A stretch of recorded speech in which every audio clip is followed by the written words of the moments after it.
Your league mates are still suffering from rookie fever, but there are veterans out there that can make an impact this year. And we're not just talking about any veterans. We're talking about the dirt cheap veterans, guys that you can get for a third round pick or cheaper. You might even be able to get them off your waiver wire in some leagues.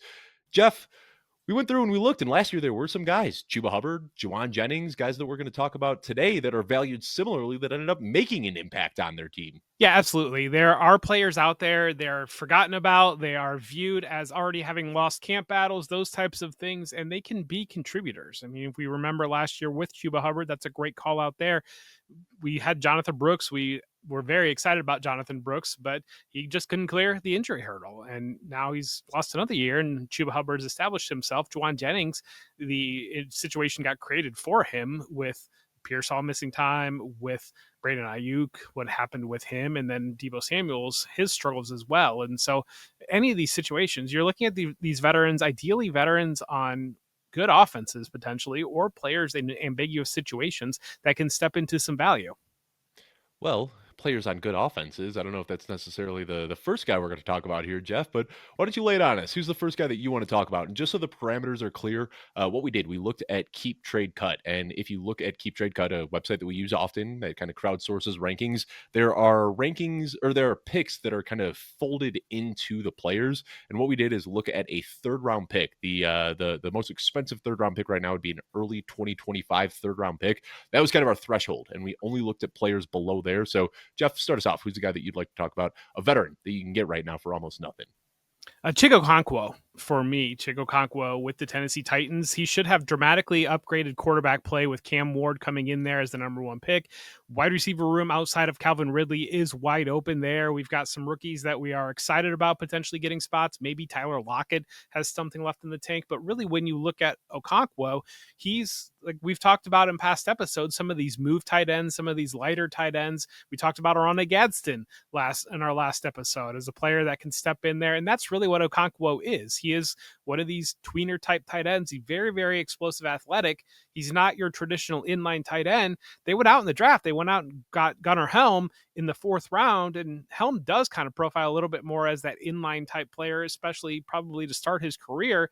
They have Josh Wiley there as well. They like Josh Wiley quite a bit. Younger player. He missed some time last year with injury, but he is a traditional inline tight end. Okonkwo can be this player that can step in and really we always go back to the Isaiah Likely prototype, or like that type of player that can be that receiving tight end. He could really be the slot for this team. That's on the table. And when you look overall for the Titans in targets, he could be the second target earner on this team. And so like you're starting to check boxes here, and this is a player that's pretty young, but you're getting that post-hype sleeper that everybody wanted to buy in the last couple of years on Chig Okonkwo, and we just didn't get it delivered until the very end part of last year. And so he's checking all these like boxes that we talk about so often of these players that had strong closes to the year after a lot of people have checked out. And if he can carry that over with this coaching staff, establish himself, it's just a lot of value that you can reap off of Okonkwo.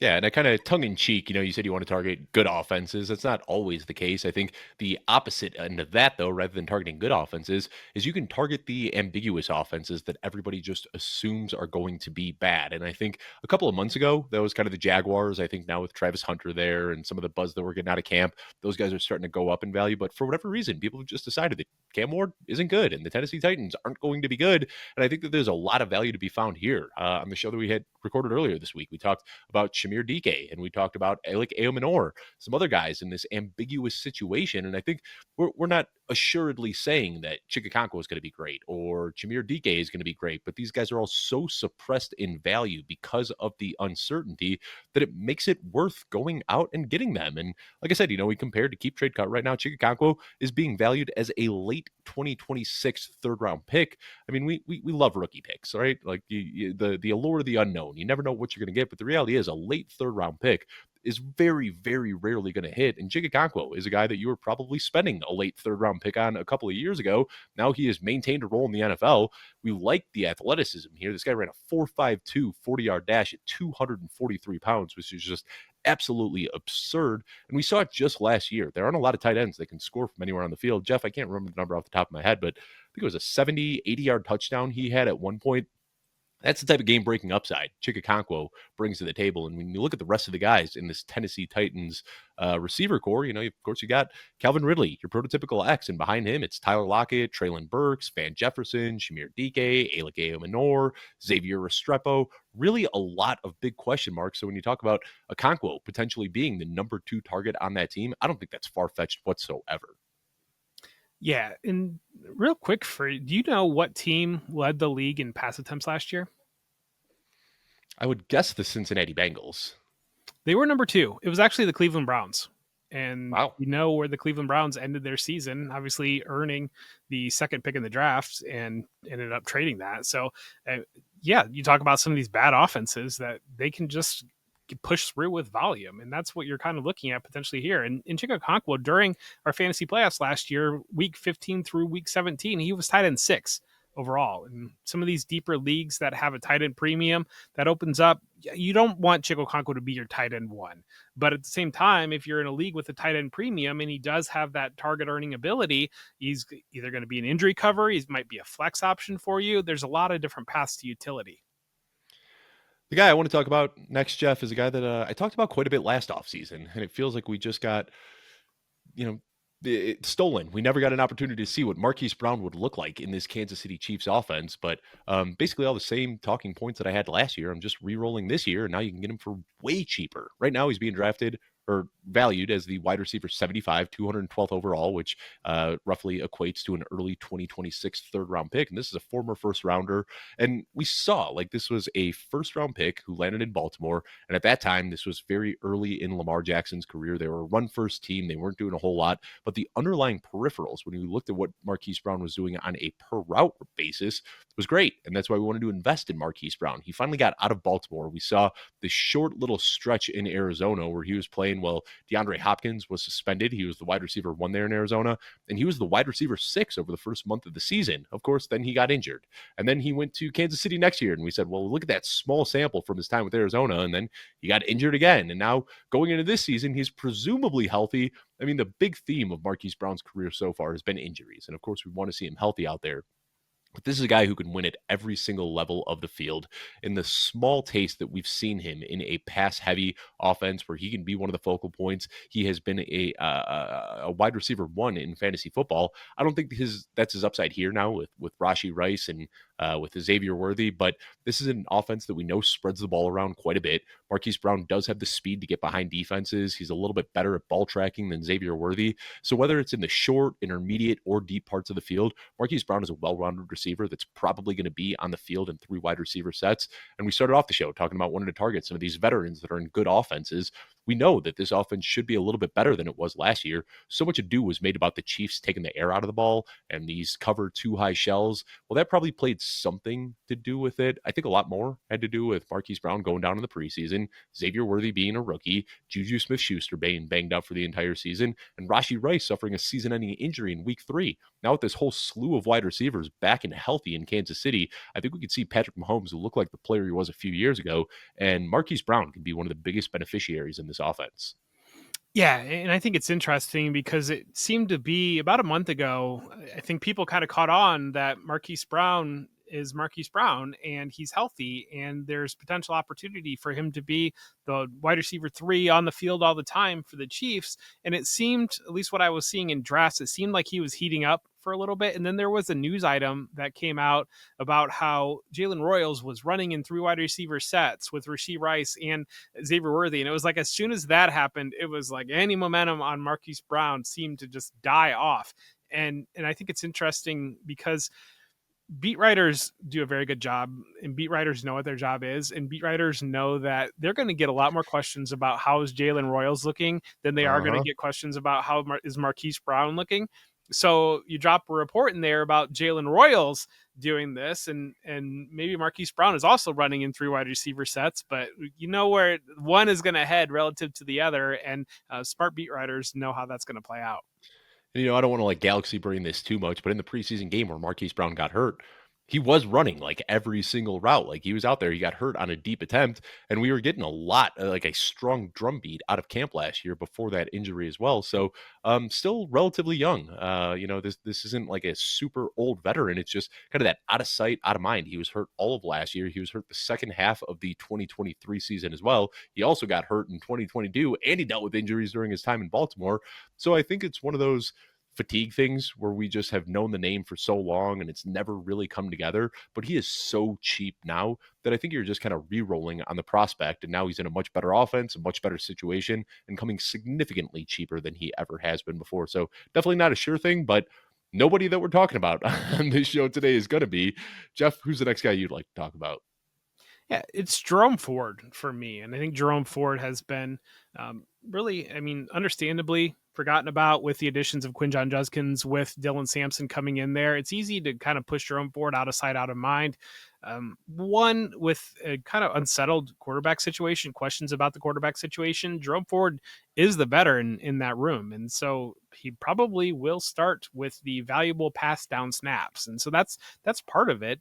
The other part of it is he's going to be a free agent after this year. And so you've got Judkins, you've got Sampson. If the Browns are locking those two guys in as their backfield over the next handful of years, Ford is going to be shaking free and potentially landing in a different situation. And I think that one of the things that we're talking about valuing these verse picks and it being a dynasty, like I don't love the idea of giving up a pick for a guy that might just have temporary value, might just be 1 year value, those types of things. I'm looking for something that ideally can increase value, can be maintain value at the bare minimum.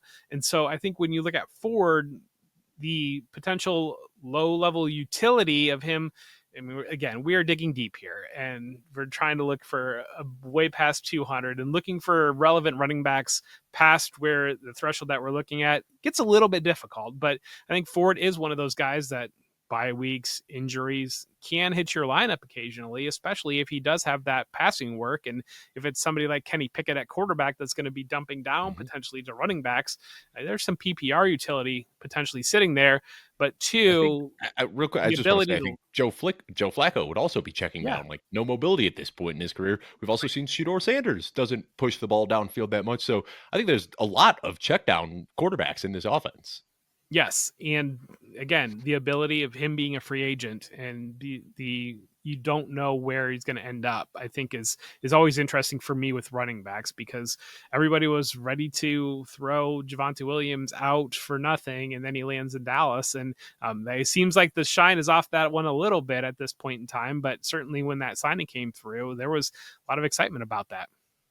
And I think like J.K. Dobbins, another guy, suppressed for different reasons because of the injury, but another guy that was just kind of written off and now has found a second life in the NFL. And Jerome Ford, still just 25 years old. So I do like that you say that. You don't want to go out and trade a pick for an Adam Thielen and hope that you can get 1 year of production. And I think we also buried the lead a little bit. I mean, we're talking about we're comparing these guys directly to pick values because I think that makes the most sense. And Jerome Ford right now is being valued as an early 2025 fourth, if you can believe that. Like the market says that you can trade a fourth round pick for Jerome Ford. But also, I think one of the better things to do rather than just outright trading a pick away for one of these guys is you try to work out another deal and you look at these guys as the throw in pieces that when you're making a larger deal and you got a little bit of extra value on your side, well, why don't you throw in Marquise Brown or why don't you throw in Jerome Ford or Chig Okonkwo and kind of make that the actual primary target in the trade that you're getting as a throw. And I think that's really the savviest way to get these guys rather than just outright giving picks away for them.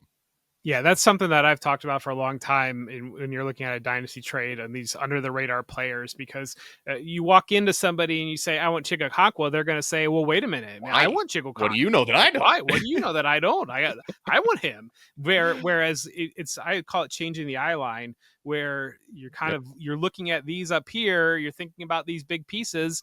And meanwhile, you're kind of stuffing in the bottom things that you see valuable.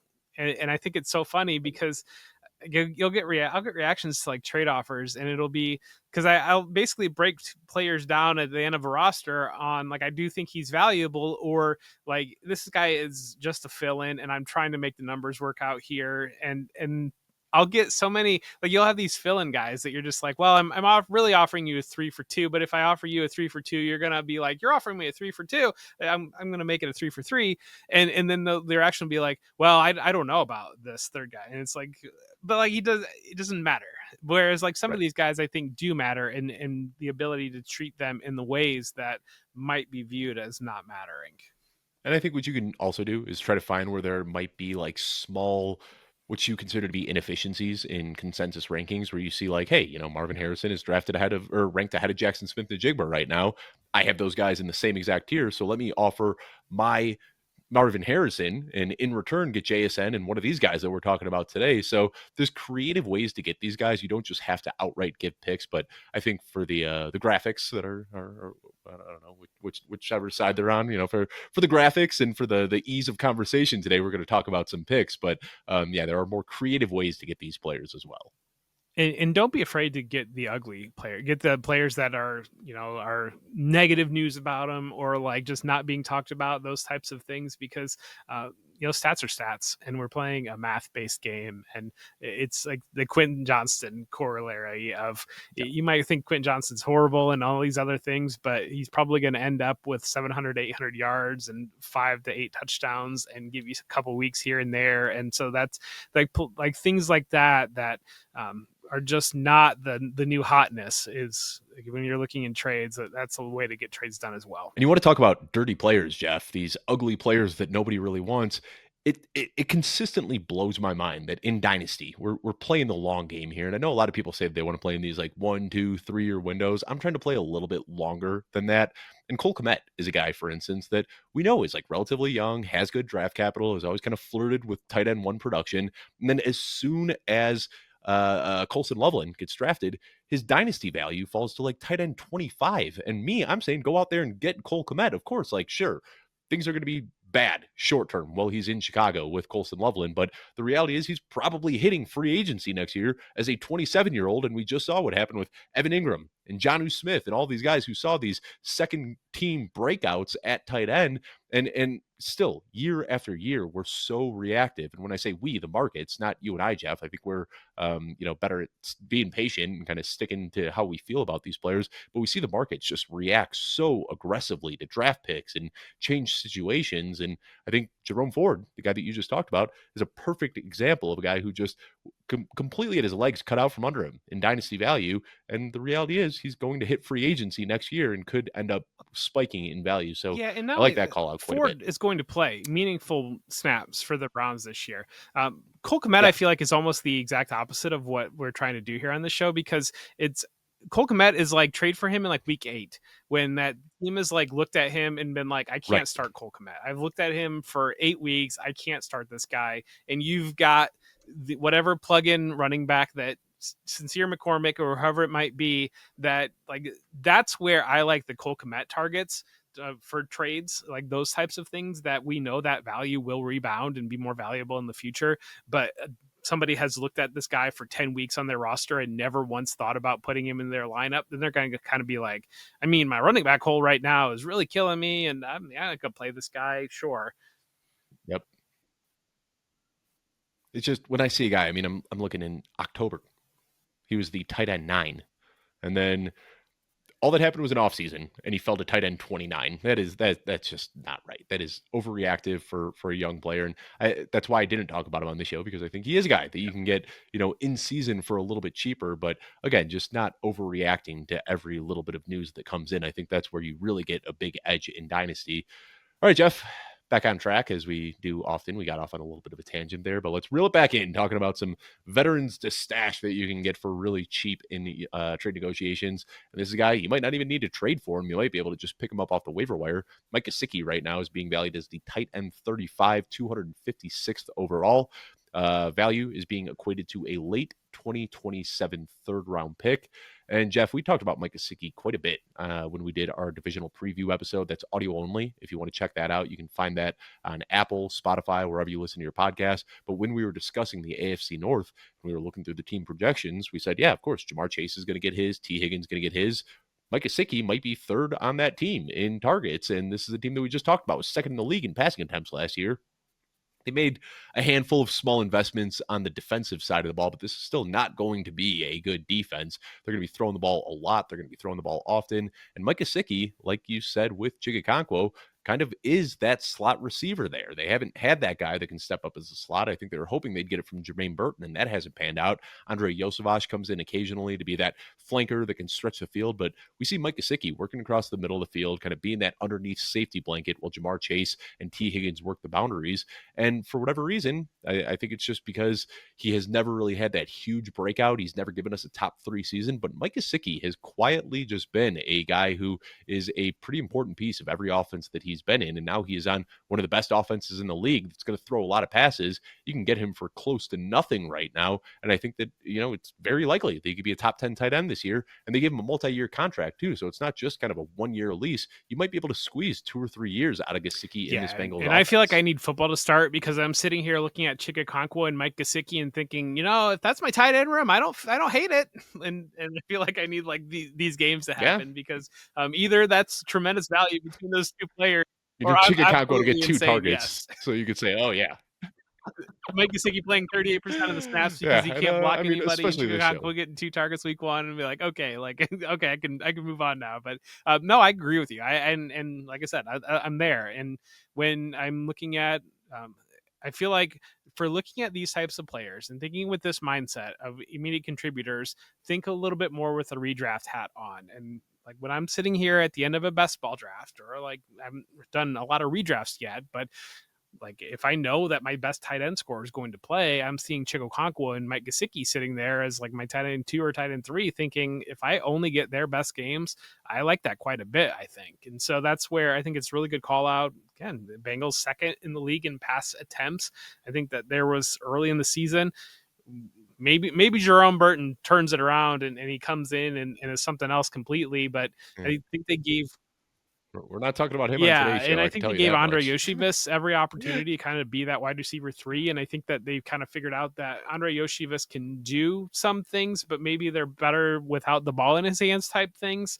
And so that's where late in the season, it did kind of seem to be Mike Gesicki stepped into that Tyler Boyd role as that slot receiver there. And really, I think there's a lot of potential there for Gesicki if he sits in that Tyler Boyd role as a tight end in this passing offense.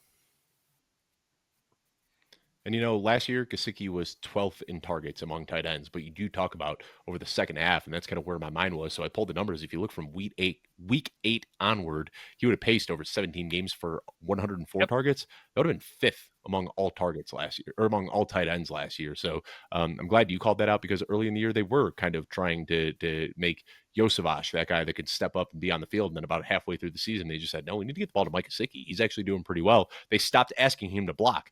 I don't think he played more than a dozen snaps in line last year. He was their slot receiver. And over the second half of the year, pacing for over 100 targets in a season. If we can get that type of usage now, or like I said, they gave him a multi-year contract, so we expect him to be a bigger part of the offense. If we're seeing that type of usage from Mike Gesicki next year, top 5 season is not out of the question whatsoever in this offense. So Mike Gesicki, a guy that you can get right now for close to nothing. And Jeff, working our way further down the list, this is of all of the guys we're talking about today, this guy is ranked the lowest, 270th overall. Talk to me a little bit about Calvin Austin. Fun Gesicki stack real quick. In 2022, Tyler Boyd. Let's hear it. I love 8.6 half PPR points per game for Tyler Boyd in 2022. And then 8.6 half PPR points per game would have made you tight end 10. And so you kind of think there, whereas like it's a wide receiver 45, you're not even think twice about it. It's still tight end 10. So I think that it's in playing for Gesicki.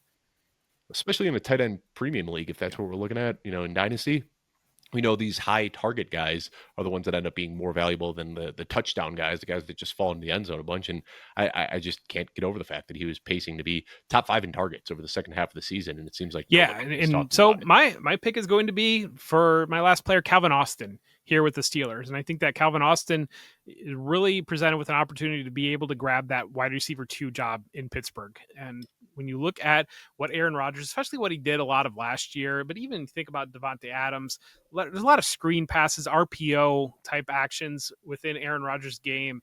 And so I think that mean, certainly there is a chance that DK Metcalf is handling those screen passes, RPOs, but that's a little bit out of the comfort level of what we've seen DK Metcalf traditionally. Austin is that type of player that it's a little bit of gadgety type of a receiver. He's really flashed with his ability to win vertically, but he is a get the ball in his hands and Mhm. allow him create type of player as well. And so I think that profiles really, really nicely for what Aaron Rodgers brings to this offense. And then just kind of the way that Arthur Smith is just looking at how to utilize talent, how to get the ball in players' hands.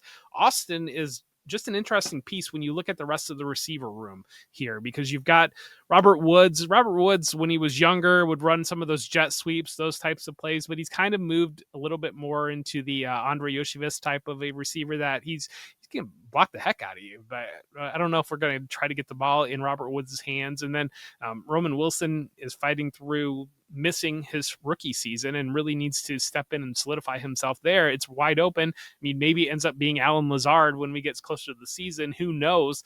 But that's where I think right now Austin has a great opportunity, completely forgotten about player. And it is the type of player, he's a young-ish player, and I think in Dynasty it's just been forgotten about in a lot of leagues. Whereas it always fascinates me when you've got these younger players who have a higher redraft value than they do Dynasty value, because to me that tells like Yep. there's a lagging indicator here that usually if it's a younger player and he's got higher redraft value, then we might be overthinking it a little bit on the Dynasty side. And so that's where I think Austin steps in as one of these guys that he's going to go probably higher in your redraft league than he is valued right now in Dynasty. Yeah, and I got to be honest, man. When I see behind DK Metcalf that it's Calvin Austin and Robert Woods and Roman Wilson, I get really excited for Pat Fryermuth. Who I think is probably going to end up being number 2 on this team in targets. But I think that Calvin Austin, we know the speed is there, and this is a guy that they have just gushed about since they drafted him. And I think the biggest problem has been that they haven't had a quarterback. I mean, especially Kenny Pickett. Well, he was there. Kenny Pickett is not a guy who pushes the ball down the field. He is careful to a fault. He wants to really take the air out of the ball, throw it short, make those safe throws where we know Aaron Rodgers isn't afraid to let it rip and push it deep downfield. So I do like that call out quite a bit. Just a fast guy who is on a much improved offense. And like I said, man, you look at that depth chart. It's pretty crazy that like right now the projected wide receiver 5 would be Scotty Miller or maybe Ben Skoranek. I mean, it's a thin room over there behind DK Arthur Smith Metcalf. always So has his special friends like Scotty Miller, and I mean I'm surprised that Van Jefferson isn't there. Like there's some Arthur's special friends that usually end up occupying the bottom of that roster there. But just to solidify that point, yeah, well, Connor Hayward, Calvin Darnell Austin is wide Washington. receiver 81 in redraft in Football Guys ADP right now in redraft, and he's wide receiver 93 on Keep Trade Cut. And I believe, is he in year 3 or year 4? I know he's pretty young-ish still. I think this is going into year 3 for I like him. that. I like that. Right? Yeah, it's a good call out. You talked about Calvin Austin, a young, speedy wide receiver, and I'm going to talk about Austin Ekeler, an old, rumbling running back. But man, he is out there right now going so cheap. You can get him for a late 2027 third. I mean, we're talking like that's 2 years from now problems. You don't have to worry about those 2027 third round picks. And I know 2027 picks right now are all the hotness, but we're talking about a late third round pick 2 years from now that you can get Austin Ekeler, currently being valued as the RB 72, 263rd overall. I know it's gross. Like, this is a gross show. This is what we're doing, man. Like, we are really dumpster diving on this one right here. But I look at that room, and I know there's some buzz right now for Ja'Cory Krosky-Merritt. Brian Robinson is a guy who has an amazing story so far in his NFL career, but Brian Robinson didn't do that great last year. It seems like they've been trying to give him this starting role, and it just continuously slips through his fingers. And I know he was dealing with some injuries last year, but the efficiency hasn't been good, and he just hasn't really lived up to what they had hoped he'd been. He did add a little bit of competition here, but what I see when I get excited about Austin Ekeler, and Jeff, I probably need you to break check me on this one, but he was banged up for the majority of the year last year. But what we saw in the playoffs, which we would agree is the most important games of the season for the Commanders, he averaged over 7 attempts per game and he averaged 5 targets per game. So that tells me that they still value him. And that was once the injuries were behind him. I know, Austin Ekeler could end up being a complete zero this year, but I think there's some contingent upside here if Robinson goes down again. And then I think there's just some untapped upside for just a pass catching role in your PPR leagues as well. We know Jaden Daniels is going to run the ball a lot. He's not going to check down at the rate of other quarterbacks, but we saw it through the playoffs, averaging 5 targets a game. I think that he really earned a role last year during the playoffs. I tweeted something out the other day about Austin Ekeler potentially being a cut candidate, which was a report that Bleacher Report was putting out there. And Commanders fans just lit me up saying, like, no, there's no way we're getting rid of this guy. He was great down the stretch for us last year. It seems like he is a favorite in the locker room as well. So I get it. He's over 30 years old, and we've had back-to-back seasons now where he has not looked great, but going out there right now, getting him essentially for free. You can put him on your bench, and if you get a couple spot starts out of him, great. Or if he ends up just taking a stranglehold on that passing down role, I think there could be some sneaky value for Austin Ekeler this year. Brian Robinson, he didn't get all the way benched last year, but he got kind of benched last year in some windows, and he's going to be a free agent. I don't think that they're necessarily married to him there. I think the most interesting thing for me for Ekeler is we're locking down the passing down role for the Commanders. But I think the interesting part is you flash back to a couple of years ago, he was pretty good around the goal line for the Chargers. And yes. Really? And so that's where I don't know, Brian Robinson is not the best around the goal line. And they're not really doing the tush push thing with Jalen Daniels. He's not really as athletic as he is. You don't really want to throw him into a pile. That's where I think it might get a little bit kind of similar to Lamar Jackson. And that's why Lamar Jackson is always turned around and gives the ball to Gus Edwards or gives the ball to Derrick Henry.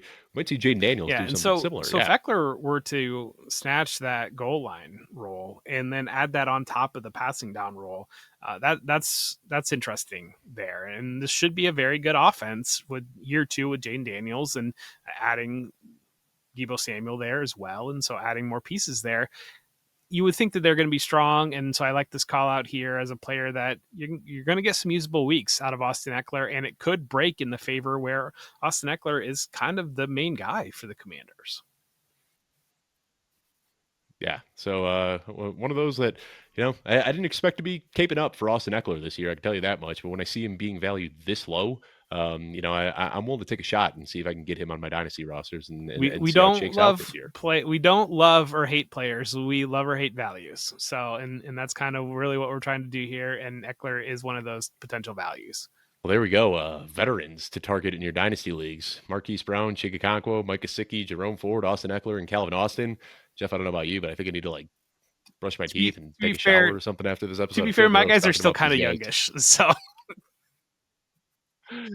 Yeah, you did go for guys that could potentially spike in value. I'm like, hey, maybe these guys can find themselves in a relevant role this year. So we're given the same assignment and took it in different directions, but so it makes this show fun. I don't know what we'll be doing next week, but I can promise you it'll be a little bit more fun and hopefully actionable than this. But I gotta say, Jeff, you better believe it, man. Come week 8, if Marquise Brown, Chig Okonkwo, Austin Ekeler are all out here crushing it, I'm going to be patting myself on the back and pulling a clip from this show to share on Twitter. Yeah. So fun show, really gets us thinking a little bit outside the box. Jeff, any final thoughts before you sign off? No, I don't believe so. I mean, yeah, but just be proactive. and I'm somebody that I don't love giving up future rookie picks. But at the same time, when it comes into the 4th and I know that it's going to be a player that's going to be a contributor for me, I'll consider that. Or look for these players that really have a critical eye when it comes to some of these training camp stories, and look for some of these younger guys that are down, but maybe they catch a camp wave or something like that, but you still don't really see them playing. That's, I think, when you have some opportunities of, if you're on socials, when people are buzzing about this rookie or the second year player did this thing, but you're saying, well, they're still not going to be on the field. That's when you might have some opportunity to look for some players that could be immediate contributors for you. Yeah, I'd say at this part, I mean, it's a delicate balance between how much you want to listen to what's coming out of training camp and how much you want to stick to your priors. But Yeah. this is the time of year where nothing is happening over these next couple of weeks. I mean, we're still almost a month away from training camp firing up. So I think any news that comes out over the next month is going to be nothing but a smokescreen. So that report that came out today about Kyle Williams, potentially being the wide receiver 6 in New England. Drop that in the group chat of your dynasty league and then wait a couple of weeks and try to make a move for Kyle Williams, because I think a lot of what we're hearing right now is a lot of nothing. But training camp's going to be here in no time. Then we start getting some actionable stuff that we can actually talk about a little bit more. But I want to thank the audience and everybody who's still tuning in during this lull in the offseason. This is a fun time for Jeff and I to stretch our brains a little bit and our imaginations and try to come up with some fun topics here. So we'll be back next week. Thank you so much for tuning in.